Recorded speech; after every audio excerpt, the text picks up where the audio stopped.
Hello, good evening, and welcome to Under Melbourne Tonight on Channel 31. If you've never tuned in before, hi, I'm Stephen Hall. This is Under Melbourne Tonight with Stephen Hall, hence the name. Stay with us for the next hour or so, because we're going to be taking you through the world of science, of music reviews, film reviews, cooking, travel, just everything, mate, and so very much more. So stick around. It's going to be great. It's going to be huge. We're going to be looking at a brand new video game, which is coming out soon. I'm going to be reviewing that and play testing that right here in the studio, and it's all true. Now, some stuff has been happening during the week. I'd just like to bring up to speed, in case you didn't know. A couple of news items which have been featuring in the papers of late, and this is from the Herald Sun. That's a fine paper. I won't have words against it. And hello to everyone from the Herald Sun watching, because I know you are and I know you do. MP stabs himself. A Taiwan lawmaker stabbed himself in Parliament yesterday 4 times in the arm with a fruit knife. No, come on. No, fair is fair, he did. To protest his innocence in a share payment default scandal. He's an independent legislator, Mr. Ye Xian Xiu. Hello, Ye. I know you're watching. Mate, word of advice, sure. Sure, you stabbed yourself in the arm. Oh, by the way, he's fine, you know, he's not sick or anything. Well, he's got bloody great scars on his arm and everything, but, you know, he's fine. Yeah, I know you're watching. Word of advice. Next time you're embroiled in a share default imbroglio and you want to protest your innocence, suggestion, it's way out there, I know. Bear with me, because this is brilliant. All you have to do is stand up and say, excuse me, I'm innocent. Thanks very much. There's no need to go picking up a knife and stabbing yourself in the arm. That's a tad melodramatic. So yeah, if you're watching, welcome along to Under Melbourne Tonight. And do take that on board, won't you? Now, in case you are watching for the first time, this has been going for quite a while. We're now on the bigger and beefier Channel 31. We've doubled our audience. We now have a total viewing audience of 12. So hello everyone out there. And in case you're wondering whether or not this is in fact live or if it's taped, we're going to do a test right now. This will prove it. If you don't believe that it's live, check this out, right? I'm looking at my watch right now, okay? Now I'm going to tell you the time, and just to prove this is totally live, I'll tell you the time at the moment is in fact... Okay, see, and you doubted it. Okay, what else has been happening in the news? Well, we've heard from Adam West, old Batman, remember him? Sure you do, Mr. Suck in the Guts. Now, he's broken his silence on Batman. He's been keeping his silence for about a fortnight now. He doesn't actually live in the present or anything. He's trying to dredge up old painful memories from 25 years ago. Adam West, he's come out and he said that he was very offended not to be included in the new Batman movies. He says, our Bat fans, I'm quoting here, okay? Should I do the voice? I'll do the voice then. Our Bat fans expected me to come back, and I had what I thought was an exciting idea for a new movie. This is Adam's idea for the new movie, okay? And just bear with me and tell me whether or not he's lost it, okay? In the new Batman movie, Batman's old, he's like 50 or something, right? And he's taken on the Penguin, who's penniless and homeless, and so Bruce Wayne's looking after him. Meanwhile, nursing him back to health and everything. Meanwhile, Catwoman is involved in animal rights, and she's married some rich prince. And I'm quoting there, some rich prince somewhere, says Adam West. And they get in trouble, and Adam and Burt Ward, young Robin, get called back in, and it's kind of like, you know, every time I think I'm out, they pull me back in, all right, one more time, just for the old time's sake. But he rambles on, no one's listening to him. He's a very sad man. He lives in the past, probably listens to Gold 104. Anyway, and the last word must, of course, go to Adam West. Sadly, that man is not my property, just my beloved concern.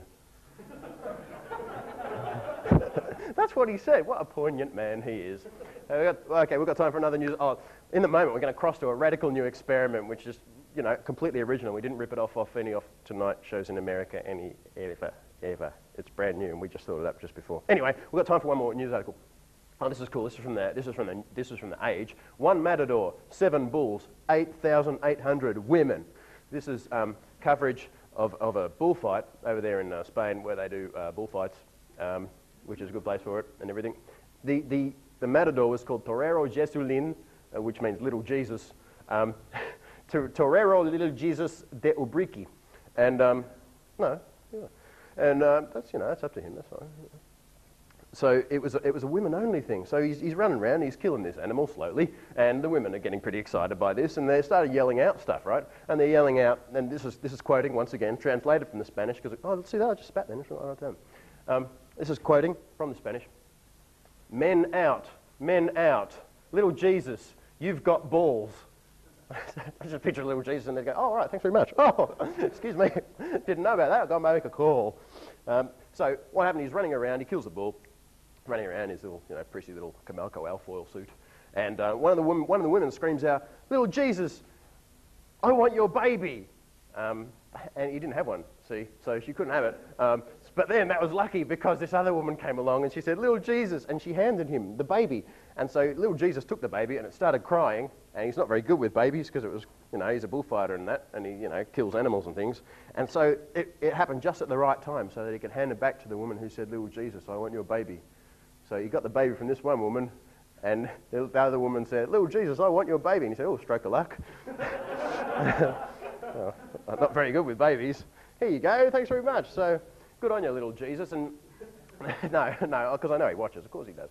And the final word goes to one of the men outside there who said, the only thing brilliant about this guy is his suit. Okay, what we're going to do now is cross over to a fantastic new idea which we just thought of a little while ago. We've set up an external camera out on the streets of Melbourne. We've set up a loudspeaker out there, so I'm going to just chat with a funky, cool, get down kind of people hanging around Melbourne and just see what kind of hijinks we get up to. So can we go to the external camera yet? Oh, great, let's go.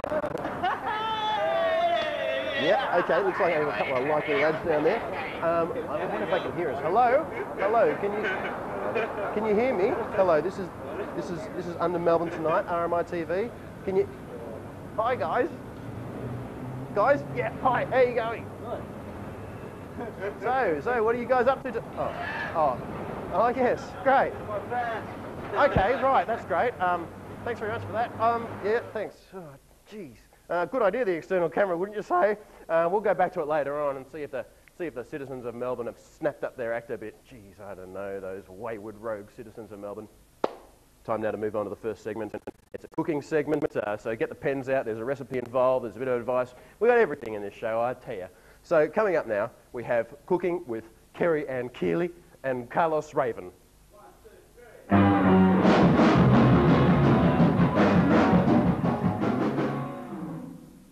Thanks, Stephen. Keeley will do, actually. Well, tonight we're kicking off a very special segment where not only are we going to give you tips on how to improve your dinner party skills, we're also going to solve some of life's little problems. And speaking of problems, I'd like to introduce my partner here, Carlos, live from the Criterion. Carlos. Hello, Keeley. Hello, Carlos. Hello, Keeley. Hello, Carlos. Hello, Keeley. Carlos, now what have you got for us tonight? Well, what we did tonight was a very nice curried brains and chips down at the old Criterion. Well, not what you did down at the Criterion. What have you got for us right here and now? Oh, right, Keeley. Well, I thought we'd do a nice dip tonight. What about that? We'll go for a bit of a dip. Sounds good. Something to kick the dinner party off with. Oh, I think so. How about a bit of guacamole dip? Well, actually, funny you should say that, because tonight when I was down having my hair coiffured down in Brunswick Street at Frenzy with Robert, he was telling me that avocados have more fat than a donut. So really, I mean, with the Spring Carnival coming up and everything, we should be watching our figures, so... Well, what can I say? Perhaps we better go for a bit of a skinny dip then tonight, Keeley, eh? Yes. Perhaps you just better get on with it, Carlos. It's lucky I brought the donuts in tonight because we're going to make donut guacamole. I can't wait. Well, perhaps while you get into that, Carlos, we'll get into the letters. Well, what we're going to do though, Keeley, is, I'll explain that first before we go into that. We're going to get the donuts, and I've brought some lovely, plump, juicy, fresh donuts in this evening. What you might find, we go for jam donuts because, well, this gives it that little extra colouring. Often though, your cheaper donuts, you just don't get quite enough jam, so of course we have gone for the jam supplement. Now, you'll notice I have gone for the diet jam, Keeley. I'm glad to see that. To keep your figure trim. We've got the onion, little squeeze of garlic, lemon, garlic as well, I should add, the natural yoghurt, and of course the mixed herbs the seasoning. And I'll just go on with this, Keely? Yes, Well, please do. take it away. Well, as we said before, we'll be solving problems, and we've had lots and lots and lots of letters from people who've responded to our call for people with problems. And first of all, I'd like to say to Frisky from Fairfield that you can mind your own business. I'm sure you didn't. I'm sure I haven't. And I think we'd all probably be better if you just didn't think about it. I tried that last night. And perhaps if we move on to Confused from Belgrave. Confused writes that they're facing a dilemma at the moment. I'm getting married on Tuesday week. I'm so embarrassed. My partner thinks I'm a virgin, but I'm not. My mother insists that I should wear white, but I don't want my partner to know. What should I do? Well, Confused, and I take it that that isn't your real name, otherwise you certainly do have problems. Big one. Problems. Firstly, Confused. I don't know where your partner got this white idea from. I think it's a well-known fact that men look absolutely ridiculous in white suits, and I think this kind of men in the 90s thing has really gone far enough. And I won't even attempt to address the problems that you obviously have with your poor dear mother over the last whatever years of your life it's been. And really otherwise I just don't know what other advice I can give you. Carlos, how's it going? Well, we're just about ready to mix. We just put a little bit of the yogurt in, of course. Lovely, fresh, lovely slop, slop, slop, slop. And of course the mixed herbs. Can't forget the mixed herbs. Your own special blend, yeah. Carlos. Oh, our own special blend, of course. All in the mixer, and let's get this top on.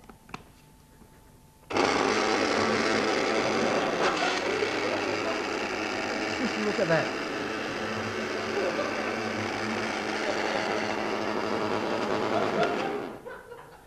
We'll just mash that down a little bit further. Perhaps people shouldn't try this at home. Next up, we've got a letter from Anguished of Moonee Ponds. Again, I can only assume that this isn't your real name either, otherwise there's a few parents out there with problems as well. Anguished writes, we've recently moved into a new neighbourhood. Since we moved in, we've been constantly invited to our neighbours for coffee. And we've run out of ways to refuse because we don't really enjoy their company. How should we tell them that we don't want to go over anymore without offending them? Now, I guess this is a problem that most of us can identify with. You're certainly not on your own here. And what I'm going to suggest may sound a bit drastic, but it's the only way out, I'm sure, and that's to start selling Amway. Now, I know it sounds desperate, but it's effective. What do you think, Carlos? Well, actually, a lot of my friends have started selling Amway. Anyway, we'll try this Probably mixing enough again. said, yeah. Oh.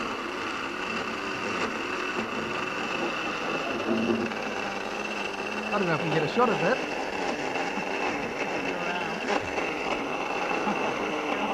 We'll just mix that for another minute. And off. Beautiful. Now what we've actually done is we've scalloped one of the donuts out, keep it in its natural shell. So we'll place that into the bowl here. I'll just bring that forward so we can get a close-up shot of that. And now get into the dip. Pour some in. Oh, look at that. Beautiful. Beautiful. Corn chips, carrots, celery. What a perfect accompaniment to your next dinner party. Perhaps Stephen might like to come over and sample some of that. And of course, if you'd like a copy of the recipe for this, you can send us a stamped, self-addressed envelope and we'll send it straight to Amway. Send your letters to Keely's Kitchen, care of RMI TV, Post Office Box 12566 at Beckett Street, Melbourne 3000. Who's going to want the recipe for that? I look terrible. When they started up the blender, I was expecting to hear something scream. You see the red go out there. Shocking. Okay, that's Keely's Kitchen. More of that next week. Thanks very much, Kerry-Ann Keely. Thanks very much, Carlos Raven. Now, the next section of the show involves our beloved band and quick plug, you can see them at the Punters Club on Wednesday the 26th with guests Muscat and Hoover. The name of the band is Superior Butcher, and here they are, Superior Butcher.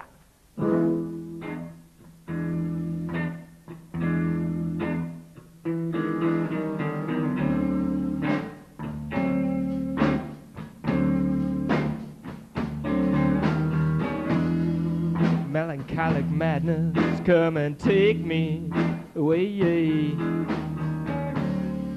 Every time I think of the other day, no dying whispers, no dying fire. Lift me up to my funeral pyre. Oh!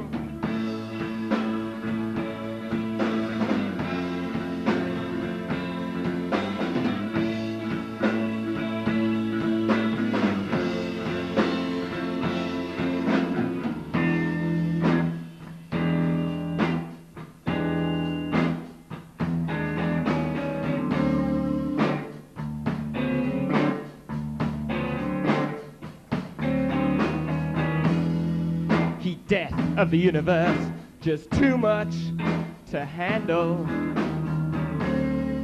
Throw a match, gonna burn like a candle.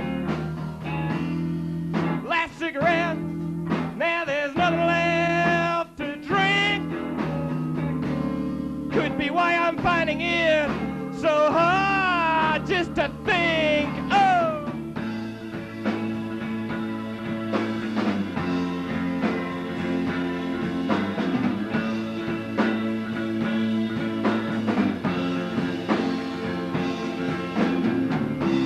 Goodbye, Mommy, goodbye, Dad. Goodbye to all those things we've never had. I'm sorry, but now I'm too far gone. Sing welcome chaos and wait for the dawn.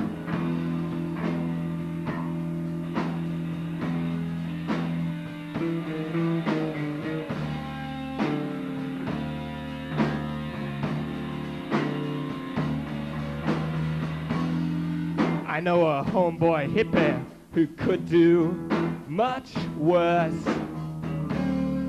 than view his talent like some sort of curse. All the leaves have withered right here on my tree. Ooh, it seems there is no longer any respite here for me. Oh!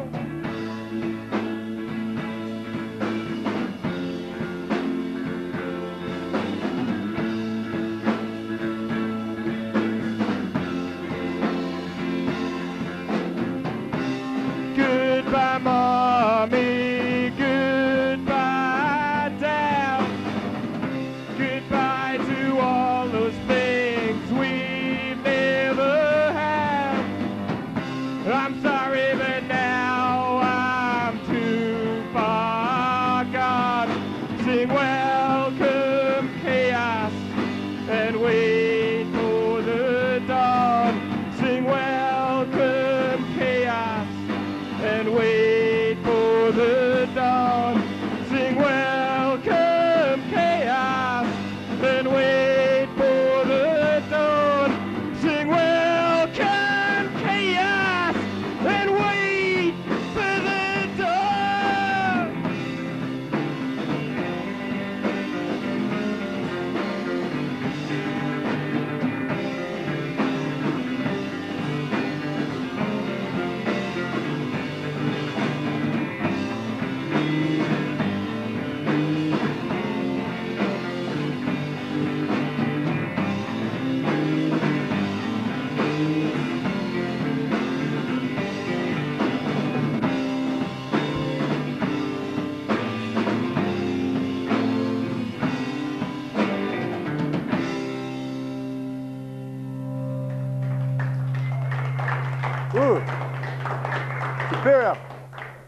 Superior Butcher. You can hear them at the 26th Winter Punters Club. Thanks very much. They'll be back later on. Now, it's time now. Geez, this is actually not bad. It's time now for the science segment with Dr. Andy. Well, she does experiments and stuff, but she's not here. She's off exploring the Andes, which are named after her.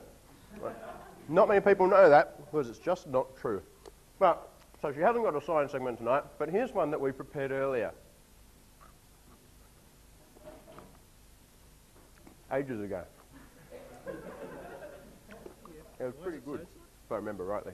Hi Stephen, look, it's great to be here, and I'm going to make us, yes, one of those festive cocktails. Oh, bonus. Since it is sort of the festive season. Yes, and and the actually cocktail we season. have here on the set our own little Under the Melbourne Tonight live Christmas tree, just in case you missed it on your set there. Yeah. Okay, now what I'm going to do to make this cocktail, I thought, like, I'm going to really do something different. Good. So I'm going to use some soda water. Whoa. Okay, I'm going to pour it into, of course, this scientific device here, the measuring cylinder. So we're going to pour it in, because I'm going to make... Sorry, it's not very sophisticated or romantic, is it? Well, no. You don't see Noel Coward wandering around with them, do you? No, but I'm actually going to make sultana flavoured lemonade. Now, I know you just Now that's tickled. a Noel Coward drink. I know you're just tickled by the thought of having sultana flavoured lemonade. Just really. So here we go. And I'm just adding some sultanas into the mixture here. There they go, plopping them in. Now, Stephen, I want you to watch this particular cocktail drink throughout the evening. Let's see if we can get some focusing there. And I'm also going to add a secret ingredient to my cocktail. Yes, unpopped corn. Wait a minute. You can't do that. Yes, I can. Think of the children. And there it is. There is the most amazing cocktail that is just like motion at its greatest. Isn't that beautiful? It won't get you blind, will it? No, but it's pretty. I mean, look at that. It's just like, it's moving up okay, and down. the sultanas and the Yeah, popcorn. He's like, If I want that, don't I'll know, buy a just lava lamp. I mean, this is the alternative to a lava lamp. This is the Christmas science cocktail alternative to a lava lamp. Now we're going to make the cocktail really dangerous. Cool. We're going to add mothballs. Mothballs? Now, there's a very important rule in science that if you drink poison, you will die. Right. And Hang on. that rule is even more renowned than the fourth law of thermodynamics, whatever that is. So let's add the even know the fourth law mothballs of into thermodynamics. this cocktail. Isn't that the prettiest thing you've seen? Does this come out on television, Stephen? Yeah. It does? Well, Okay. I mean, you know. Okay, now, in a moment, you're going to have to ask me that all-important question as to, why they're doing that. No, But I'm with you. let's put the mothballs in just to get that added effect. Now, this now has become a poisonous drink, so we won't drink that. But we'll just use it for visual purposes. Can you imagine this as your Christmas centrepiece of things just moving up and down? Now, No, I cannot. all right, we're going to actually leave that there throughout the show. We're going to watch the movement up and down to see how long it in fact takes to settle down. Okay. Okay, it's going to be a time experiment. Now, ask me that all-important question, or do I have to get the band to ask me the all-important question? No, I'll ask you the all. Oh, it's a very feeble one. I'll ask you the all important. Okay. Oh, thank you, God. Came to the rescue. These people aren't functioning on cue. Okay, the reason we're getting motion in this particular cocktail is because, and the mothballs haven't started yet, is because the bubbles, in fact, attach to the sultana or the unpopped corn and also the mothballs. As they rise to the top, the bubbles will burst. But as they sink, of course, according to gravity, they will gather bubbles. And if they've got enough bubbles, they'll be buoyant enough and come back up to the top. Isn't that just the most exciting thing you've seen all week? Okay, up to something more exciting. I thought I would test... Now, let's just get a shot of this person here. This is the host of Under Melbourne Tonight, and I thought I'd test a host of a show to see the limits of perhaps show host capacities, if you know what I mean. No, I don't know what you mean. I'm going to get you to do a simple experiment. I want you to class these objects as fruit or vegetable. Oh, okay, All cool. right, okay, there we go. That is a fruit. Okay, this one. That's a fruit. Okay, this one. That's a fruit. Okay, that one. That, from memory, is a fruit. How about this one? That's a fruit. Right, and that one. That's the eggplant, which is a fruit. Okay. And that one. The Right, band. back to you. This is a fruit. Sorry, did I spoil it? Sorry, they're all veggies. You're Dr. Andy? supposed to do this. Any normal person, I should have got any normal person would go, Sorry for being so that's smart. a vegetable, that's a vegetable, that's a vegetable. Oh, That's a yeah, fruit. that's a fruit. Oh, that's no, a fruit. this is a vegetable. No. Most people think that tomato is in fact a fruit. Do they? Yes, and then you would have gone, oh, that's a veggie, right? And that's what you were supposed to do in this segment. Sorry. But you didn't. But okay, you've done your reading. You've done your reading, Stephen, because in fact, Yeah. Stephen was absolutely correct. All of these items Where's on my the prize? table here. Where's my prize? There it is, the poisonous cocktail. I want a if you different dare. prize. No, I wouldn't do that to I want you. money. These are all, in fact, fruits. They As are. a matter of fact, Dr. Eddie, that's me. Hey, you can ask me And the question, I can tell you. all my friends call these fruits. They Mm-hmm. are, in fact, fruits. Yes, the eggplant is a fruit. Not an egg or a The plant. bean is a fruit. The cucumber is a fruit. The pumpkin here is a fruit, as well as the humble old tomato. Now, the myth... That's not a humble tomato. Oh, That it's tomato's rather got bold tickets one, on isn't it? itself. humble tomatoes are much smaller. They're all fruits. Okay, why is it so, Stephen? Why are they all fruits? I'm glad you asked, Dr. Andy. These are all fruits as opposed to vegetables. No, not because they wear dresses. Thank you very much. Dresses. They're called... Hey, whose side are you on? He's just very, very confused. These are all fruits, Doctor. I'm glad you asked. These differ from your average vegetable because these have what we like to call seeds right in the middle of them. You have to do your reading. Yeah. Yep, And so okay. everything with like seeds in the middle. A banana is a fruit. Did you know that? People know that. Thank you. Whereas a potato is not, nor is a carrot or a turnip. No, that's right. Thank you. That's very good. You've been doing your reading. Why Well, are you so I thought- surprised that I'm smart? I just wanted to stretch the limits of a show host and see where we were. But you've in fact proved show hosts to be up there with the rest of them. Oh, let's not jump to conclusions. One more piece of science trivia just to take with you in this festive season, that these are in fact ovaries. Yes, they are girly bits of the plant. So lots of respect for these items, okay, as I point this at you. Lots of respect. Don't point your ovaries at the because camera. They have seeds in them, okay, that's what makes them girly bits I thought of the ovaries had plant. birds in them. And fruits. Fruit Oh, that's is ovaries. anything seed with sort of flesh encased around it, which describes, a lot of people I know, female. So these are in fact So you fruits. were a fruit. He was right. Dr. Andy's a Okay, fruit. I admit it here on Under Melbourne Tonight, it's a Yeah. fruit. So there you go. And the things you mentioned before, like carrots, they're in fact roots. Or tubers. And the potato That is means in you can fact play a music on them. stem. Although it's underground, it is in fact still the stem part of a All plant. right, what's a peanut? A peanut's a A seed, peanut isn't is it? in fact also a fruit, except that the fleshy part is yeah. Is the actual well, the seed part, yeah. The seed I is mean, the like, for part instance, that you eat. walnuts actually have fleshy bits around them too. But you do. never see them really, never see them at all. No. Like, you don't see them like at the Myers counter when you're going for the, like half a pound of I'd whatever. like some walnuts without the fleshy bits. Yes, that's That's what I right. usually say. They So just there look you at me go. and say, go away. I hope you're baffled by the fact that these are all fruits, and I hope No. you'll be mesmerised by this science cocktail. Now that How long will this last, Dr. this Andy? will actually, we're going to leave this here for the rest of Under Melbourne Tonight. Most of the sultanas have ended up on the bottom, but if they collect enough bubbles, now bubbles will go on areas of the glass that are microscopically different to other areas, like a tiny, tiny scratch. We can't see them, they're microscopic. Yeah. That's where the bubbles end up on your champagne glass. So just in case you were pondering the bubbles of your champagne glass and why are they there, it's because Why there's a have you put popping corn microscopic and change sultanas in the and glass. mothballs in your champagne? Well, yeah, well, don't drink this one. No, This no, one's well, no, poisonous. no, well, you wouldn't, no. Remember that important Yeah. rule of science. Yeah, I'll write it down. Yeah, okay, good. Why did you put mothballs in? What's the diff? Well, I thought they were actually, sometimes it depends on what soda water I use. Sometimes the mothballs This end is- up dancing. This is that's Schweppes. Yes, but we won't show that because I don't sponsor Under Melbourne Tonight. Oh. It sometimes depends. The mothballs sometimes, in fact, That's painless. go much more dance, have a much more dance effect, depending on the type of soda water I, in fact, have. So hey, you may like to be the scientist and experiment with that. Yeah. Just watch them while we're playing. Maybe that's just enough to, get them. These will be the. I don't know whether we heard this, but everyone in Superior Butcher reckons when they play, these are going to dance. These babies are going to shake their little naphthalene butts. Well, you see, there's probably too many bubbles on them. It's probably that Schweppes really gathering on the mothballs there, not giving them... What are not Schweppes letting- playing at? Not letting gravity... not letting gravity take effect, but look, entertain You're yourself. just not thinking. Okay, that's it. Thanks very much, That's Dr. it, Eddie. yep, and this is... We're back. If we're back, you're watching Channel 31. Are we back on?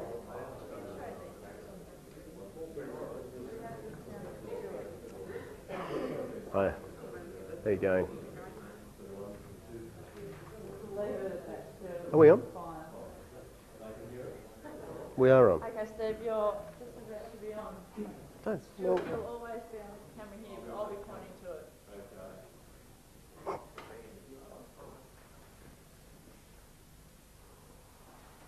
thanks very much, Dr. Andy, wherever you are. That's Dr. Andy with the Why Is It So Science segment, and that'll be on every week on Under Melbourne Tonight, which is what you're watching. Okie dokie, we're going to... I know it wasn't that great last time, but we'll try again. We're going out into the external camera now and see what those wacky old citizens of Melbourne are up to. So can we switch on the external camera, please? Okay, hang on, I got, I'm Okay. still. Yeah, hi, how you going? Nice and close. Sweat, Good to see you. sweat, Jim. Yeah, that's great. So, what are you guys up to? That's it. I got. Yes, you've got... They're taking the camera. Okay. Great. Yeah, guys, you can put it back now if you like. No, that'd be good, thanks. Let's go. Get your jacket. Yeah, okay, okay. That's a very good way to put an eye out, young man. It's... Okay, yeah. Great gag, guys. So, where are you taking us? Great gag, yes. Well, we may or may not have lost the old external camera there. We'll cross back to it later on and hope that it's somewhere which isn't quite too rude. Time now to talk travel. We're talking Traveller's Tales. We're talking Round the World with Stuart Round.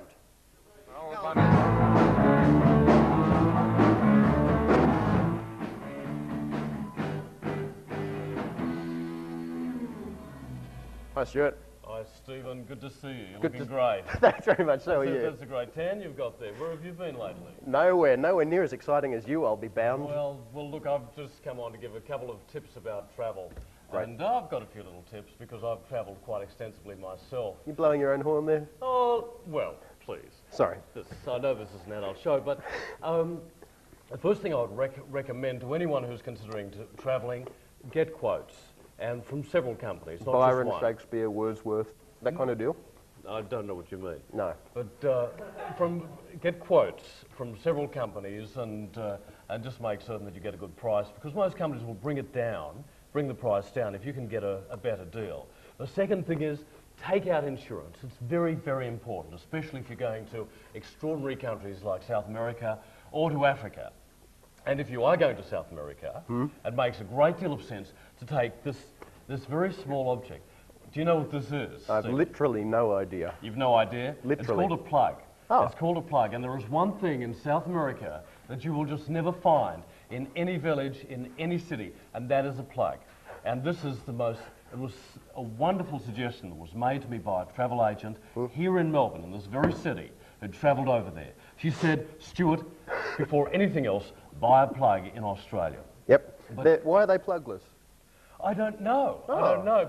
But the problem is that there is no toilet paper in South America either. So you can't plug up the basin with toilet paper. You can't do that. Now, Stephen, I brought something into the studio. Good. I brought something into the studio. Oh. You may be familiar with this. So you're familiar with it? Yes, I'm familiar with, not that one, but yes, I'm familiar with that. Do you know what it's called? Yes, it's called a globe of the world. It is indeed. Thank Do you you. know what country that this is? That would be Paraguay. No, give me the continent. What's the continent? That here? continent is called South America. Indeed, Stephen, that's quite correct. It's South America. I can tell you about one little experience I had, which suggests that you should also take with you water wings, because I was actually travelling in the central rainforests, just about here. In the centre. In the centre. And I took a boat to the centre of the Solimoes and the Amazon rivers. What's the Solimoes? The Solimoes is there are two rivers. There's the Negro, which is sort of black, and there is the Solimoes, and they join to form the Amazon River. So the Solimoes is one river, not a bunch of rivers, each called Solimoe. Thank you very much. You're trying to confuse me, aren't you? I can see. Oh. But I took the canoe with this very large American woman who was just quite obnoxious. But what was even worse, the canoe we were travelling in had about that much water. That much boat above the water. Above the water, Yep. yes, thank you. You're welcome. And we got out into the centre of the river so we could actually see the Negro River and the Solimoes, which is brown, the two rivers coming together, and there were white dolphins jumping out everywhere. Wow. It was just superb. Unfortunately, where the two rivers came together, there was a bit of chop. And you wouldn't believe it, the worst thing that could possibly happen in this piranha-ridden river, we began to sink. And we just kept on sinking. We completely lost the canoe. It was an extraordinary experience. And what I lost my camera. Well, fortunately, there was another tourist boat very close by who came and picked us up. But Did they pick up the obnoxious American woman as well? Unfortunately, yes, they They did. thought about it for a while, didn't they? They were not unreasonable people, the South Americans, the Brazilians in particular, because they offered to refund half the price. It was very, very kind of them. Why not the full price if you got eaten by piranhas? Well, yes, indeed. What happened, I later travelled right down the Amazon, right down here to a city on the edge of the coast called Belém, a remarkable city, Stephen. And but I went to a performance of Caligula there. It was a very avant-garde play. And it was a bit embarrassing because they had in the audience, I'm sorry, on stage, they had, apart from Caligula, his two guards. It was so avant-garde. How avant-garde was it? That they were naked except for their helmets. Right. And for their boots. And the Bellamites are notorious for talking during a program, during a show. So rude. And as soon as these two naked figures came on, there was total silence. But then I realised why they were so silent, Stephen. Why, Stuart? Oh, it was extraordinary. Because one of the guards, in his terror of the poor thing, became aroused. And I'm not going to, this is a family program, I'm not going to tell you how. No. But I'll tell you what, he would have made an elephant jealous. And it was just, and I swear if both the guards had done it, we could have had a guard of honour. It was just one of those extraordinary experiences that you could only have in South America. It is a remarkable continent, and I recommend we should both visit. Okay then, but I'll be wearing clothes, okay? Thank you, Stephen. No, thank you very much. This has been Round the World with Stuart Round. Will you come back next week and do more? Go on. A thrill. Okay, cool. Thanks very much. We're going to cross now to Superior Butcher, who, I don't know if I told you, but you can see them on the 26th of the 10th at the Prince Patrick, at the Punters Club, which used to be called the Prince Patrick for people who can't say the word punters. Going back now to Superior Butcher.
Superior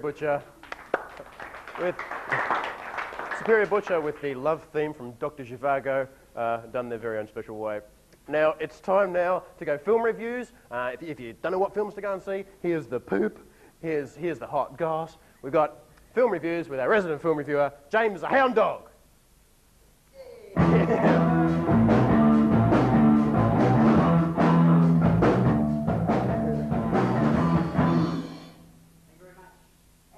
I'll be talking about tonight is Clear and Present Danger, a movie directed by Philip Noyce, who is an Australian.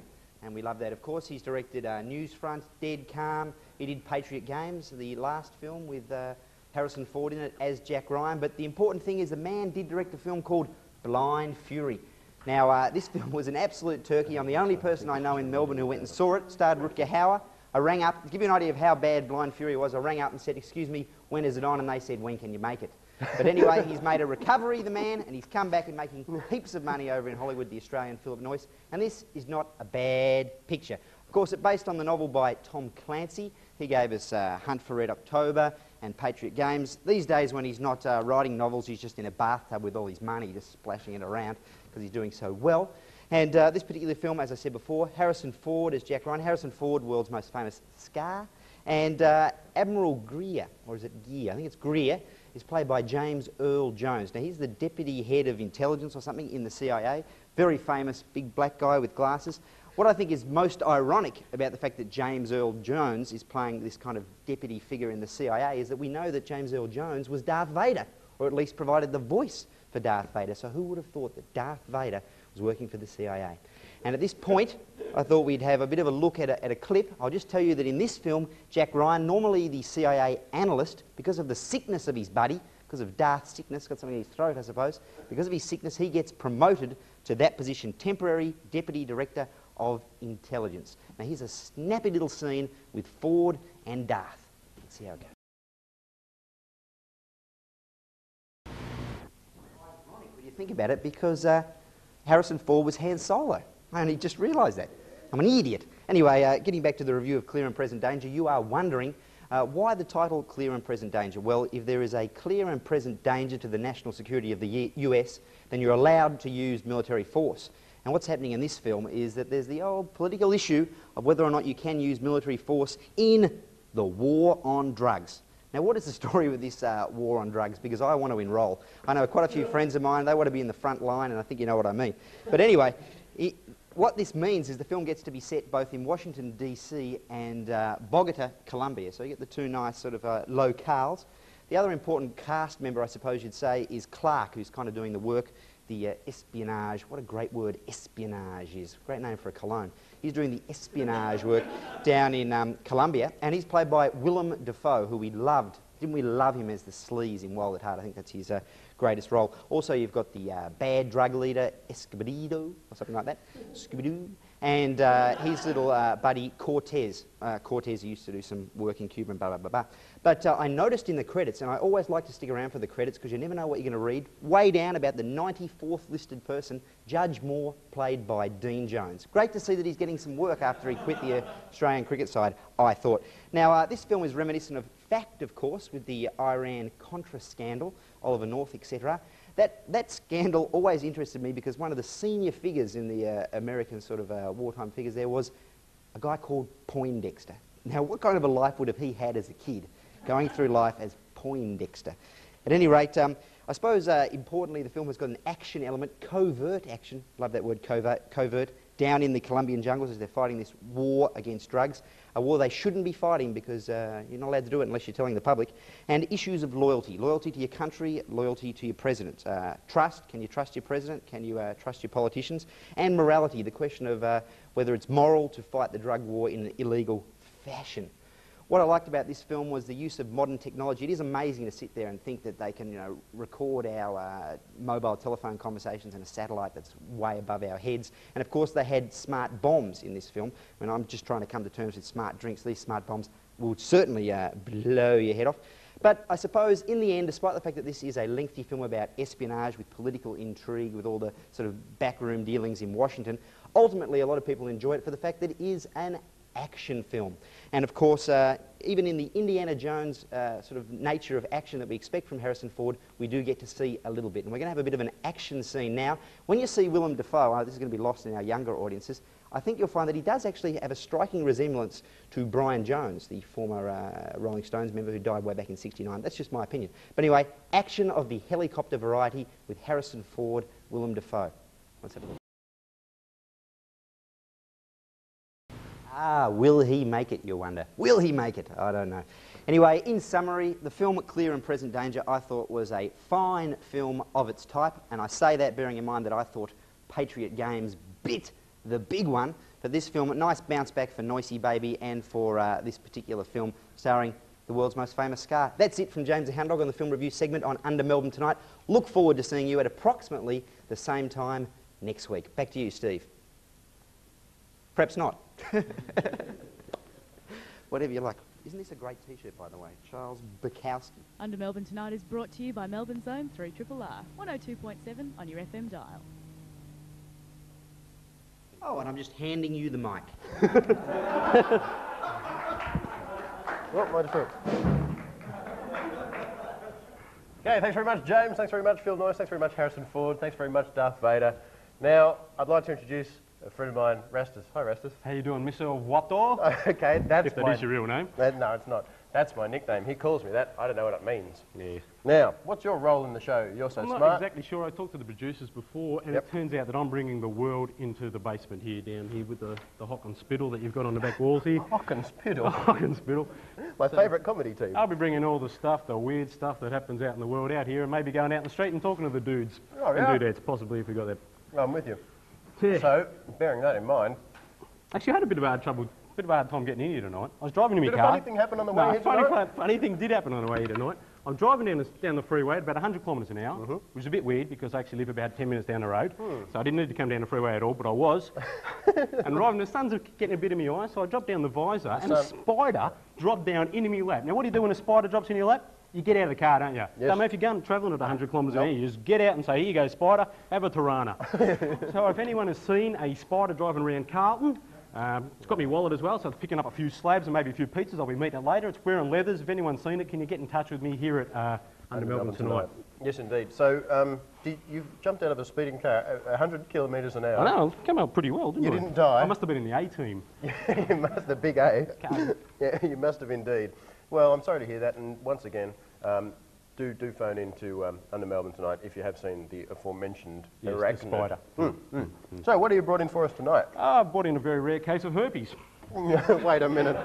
No, only joking. Oh, that was close. It's syphilis. No. Why do people have to say only joking when it's damn obvious that I haven't got herpes? Yeah. It's not, you know. Now, what I've actually done... Oh, would you like to try some of the guacamole? No, thanks. I'll be right. Okay. No, I've got to go drinking later. I can't be having any of that. Now, what I brought in tonight is a video game. I brought in a new video game from the Melbourne group. The Melbourne group? Yeah, the Arachnoid video game group. And they're the people who brought you the Benny Hill adventure game. Oh, the Benny Hill adventure game. How does that one go? It's just Benny Hill running through the jungle picking up stuff. Right. Does he go into women's toilets, which have been covered with the WO's been covered? That's right. And he thinks they're men's and they're women's? Yeah, and then women come out going like this? And they chase after him and they get points for every time their clothes drop off. Excellent. So it's a beautiful game. It is. Now, but the game we've actually got tonight is called Grand Prix. Get it? And I want you to play that, Mr. White, so I brought in the special Quicksilver Joystick? quick shot joystick. So if you plonk your hand down on that. Would you like to plug it in, plug the other end? I'll go plug that in. Okay. So okay, that's plugged in now. Okay, now if we could just start the game. If you press button A. What is this based on, by the way? Which is button A? Grand Prix, I'll point it out. Grand Prix is based on Melbourne's very own Grand Prix. Cool. Now, if you come along, there's a few bonuses for picking up points. You pick up points for actually taking out... Yep. Hey! Taking out the protesters. And what about wildlife, I hear you say? What about wildlife then, Rastus? We'll have a look. Wildlife ahead. We're at Albert Park Lake, aren't we? Yes, we're at Albert Park Lake. Yeah! And what else have we got? We got maybe something off the rake. Oh, there we go. Oh, man. But we'll see how you did. We'll have a look at a bit of the top scores, and then we'll have a look and see what happened there. Jay Kennett. I don't think you did very well, Mr. Hall. No, that's no good. No, I didn't. So I'll be bringing games like that in every so often, and possibly other stuff that I can find very cheaply indeed, because the budget here is pretty poor. We've been doing this 7 years. Have we? It's the first time anyone's been able to watch it. We still haven't got a budget. No, that's true. So this Grand Prix, because I can see the phones lighting up upstairs. Yes. People want to know where can they get it? Well, hang on a all sec, recommended bookstores. But it's a video game. Ah, yes. You caught me out there. No, I've got to tell you, argument. it's not a real game, so don't go looking for it anywhere. What? No, I've had to tell you. Oh man! Now I just realised I'm still wearing these. It's rather I silly, was isn't actually it? going to ask you, why are you wearing them? Because I'm wearing them in the opening credits. Ah, So the I opening thought- credits, which we didn't quite see tonight. No, We might be seeing at the end of the show. that would seem to make sense. That would be. Okay, so what else is happening in the world outside? Because I don't go outside, you know that. I don't know, did anyone notice on television last week they had an ad for a Danielle Steele film, Ah. and they said, movie critics have hailed it as Danielle Steele's finest film ever. What the hell does that mean? Yeah. And why are movie critics talking about a Danielle Steele film? And the finest Danielle Steele film ever, isn't that a little bit like being the most sane Jackson? Yes. Yes. Or possibly the best football team in Victoria? Well, yeah, Or, right. something, or the okay. best actor in Home and Away? It's pointless, Are really. you slandering Home and Away? No, I won't do that, not No. anymore. Good, fair enough. Okay, well, we won't have a chance to talk about Bruno Grollo. Yes, we will. Bruno Grollo. Bruno Grollo. Yes, Bruno Grollo. Thanks. What happened? What happened with Bruno Grollo? You Tell me. know how I read through the newspaper? Yes, Yeah. I've noticed that very often. Yes. Bruno Grollo. Oh, well, he's done all this stuff. Yeah. And, Anyway, I'll talk to you about that next time, possibly. Oakley dokley. So thanks for having us on, Mr. Hall, and I'll be back next week, possibly live from a pub. I hope to come from a pub once a week. Okay, and good luck with finding your car and your spider. Anyone seen the car? Ring up on The this phone number that's here. Do you want some guacamole? No, thanks. No, I I'm didn't right, think you would. thanks. Okay, it's time now. What we're going to do is go back to the street camera, are we? What do you reckon? Oh, Good, I all reckon go to the street camera. Looks pretty Thanks. good. It's been working pretty well so far, right? Mr. Oh, Hall. it's got hit written all over it, hasn't it? Yeah, I'll tell you what. You're in business, mate. You're the next Letterman. Let's go back to the street camera. Hello, is it on? Oh, good, there it is. Okay. Okay, so as you remember last time... Oh, right, get a look at that face. We'll get him. As you remember last time, they stole it, now they're looking it up. Now, I don't know if you can hear me. I don't know if you can hear me, but I want you to return that thing, young fella, my lad. Okay, we've had our laughs. Yes, we've had our laughs. Would you just like to bring it back there? No, well, no one will ask any questions, and I'll treat you to some lovely guacamole. It's got jam in it. Now, come on, fellas. Come on, you bring that back this instant. Now, come on, where are you going, man? This is... Oh, all right, sir. All right, now we know where to find them. Hungry Jacks. Oh, okay, it's time now on Under Melbourne Tonight for our music review segment. It's Triple R's very own legend himself and his little mate, well, he'll introduce you to his little mate. He's going to be looking at latest releases in the music world. It's time now for Sniffin' the Glove with Tony Biggs.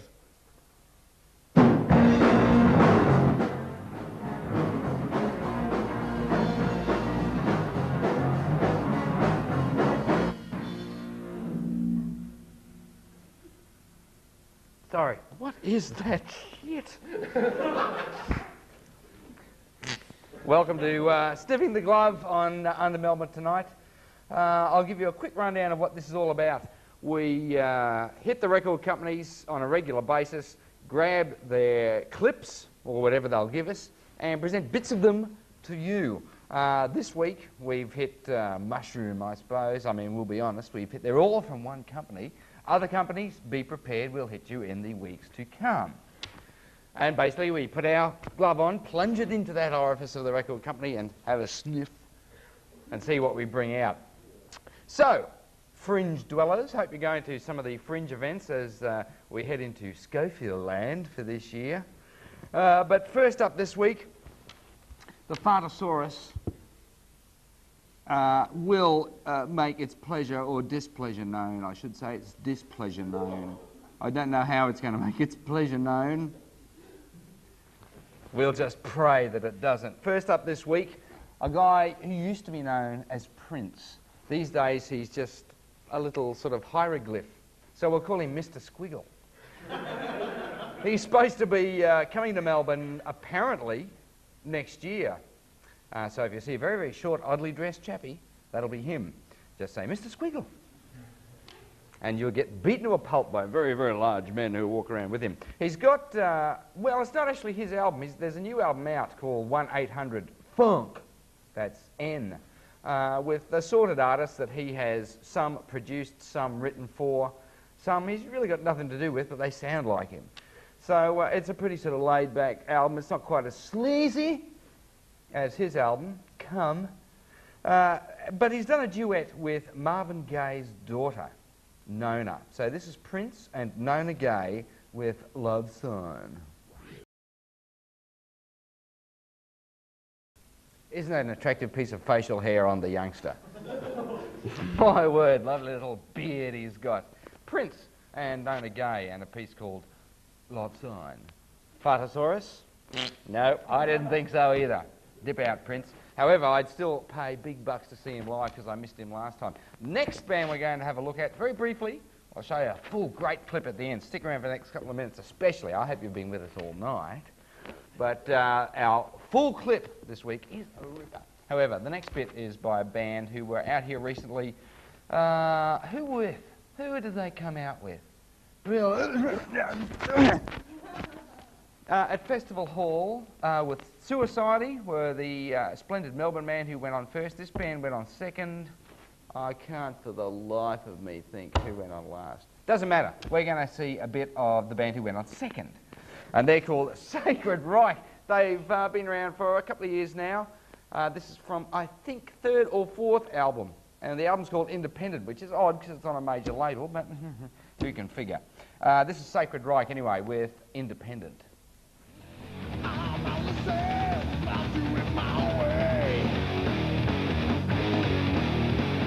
Don't you see, it don't mean not to me. When I'm said and done, I'm dead on my two feet. Yeah, let me be, I live by my rules. It's dependent. Can't you see, it's my right to choose. It's dependent.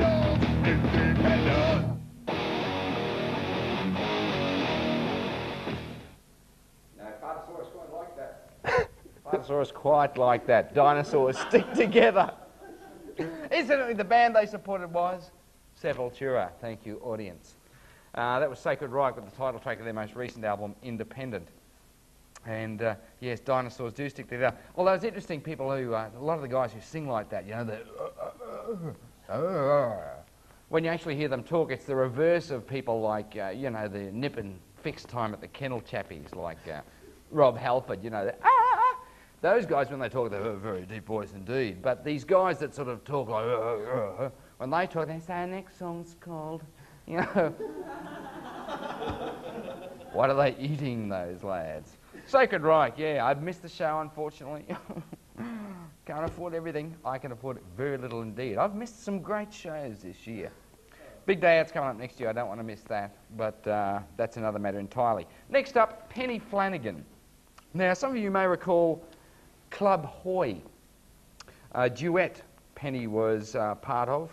Her co-fronter, I suppose, in Club Hoy, Julia, has a band of her own up in Olympia, up north at the moment. Penny, however, has a solo album out, and we're going to hear from that right now. Penny Flanagan on her own, and a snippet called Lap It Up. Every muscle, every bone in my body tense and waiting. Hate this feeling, love this pain. Don't know what it is I'm chasing. You don't see me as I am. You don't see me as I. Things I've learned, the things I know. Out the window, I'm a stranger. All my strength, all my pride, gone. I should have known the danger. You won't cover me if I fall. You won't cover me now. You're steady hand, pushing me right back. Misunderstand. I know I'm not like that, and I can't stand. No, I keep coming back for more, just like a dog. I lap it up, just like a dog.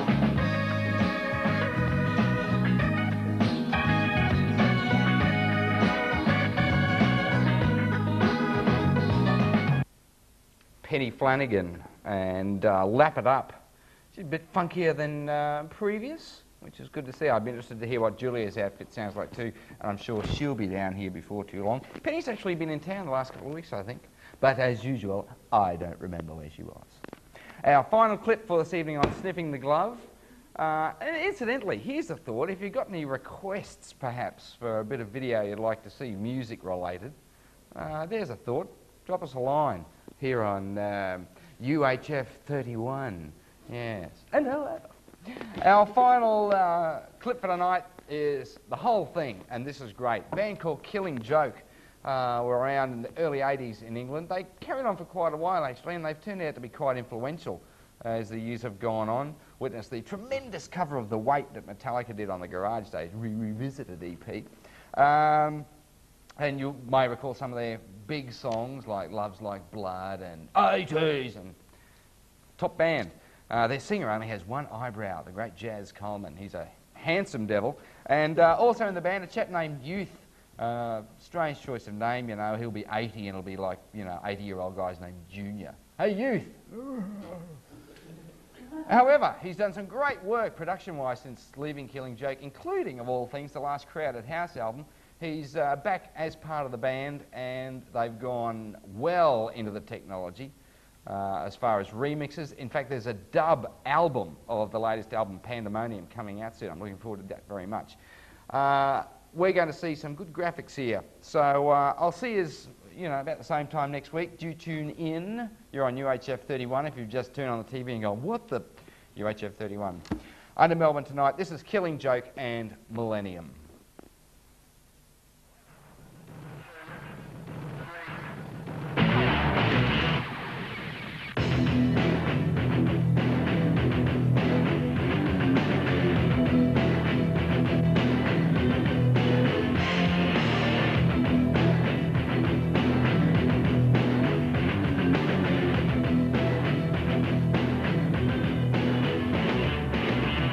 I was born to see 2000 years.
Killing joke there with Millennium, bringing up the tail end of Tony Biggs sniffing the glove like only he can sniff it. We're just going up to the end of the show now. Should we go back to the external camera? Is it worth it, do you think? I don't know. It's been a bit problematic throughout the night. Oh, what the hell? We'll give it one last go. Can we turn on the external camera, see what's going on there? It's digital. Yeah. Okay, good. They were in Hungry Jack's last time we saw them. We can't quite make out where they... That's over the road, it's the Oxford. What's a pub? There's an eye! We can get... Hey, look, oh. That's Carlo.